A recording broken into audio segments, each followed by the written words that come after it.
നമ്മുടെ രാജ്യത്ത് പാറിപ്പറക്കുന്ന ദേശീയ പതാകയെ ഞങ്ങൾ അംഗീകരിക്കുകയുമില്ല, ഞങ്ങൾ അതിനെ ബഹുമാനിക്കുകയുമില്ല എന്ന് പറയുന്നവർ ആരായിരിക്കും? ദേശദ്രോഹികളായിരിക്കോ അതോ ദേശസ്നേഹികളായിരിക്കോ? എന്നാൽ നിങ്ങൾ കേട്ടോളൂ, RSSന്റെ മുഖപത്രമായ ഓർഗനൈസറിൽ 1947 വന്ന ഒരു വാർത്തയാണ്. വിധിയുടെ വിളയാട്ടം മൂലം അധികാരത്തിലേറിയവർ നാളെ നമ്മളോട് ത്രിവർണ പതാക ഏന്താൻ ആവശ്യപ്പെട്ടേക്കും.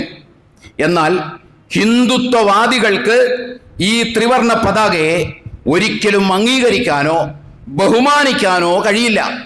ത്രി എന്ന വാക്ക് തന്നെ അങ്ങേയറ്റം ഹീനമാണ്.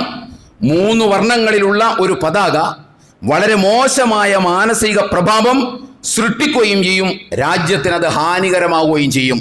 ഏത്?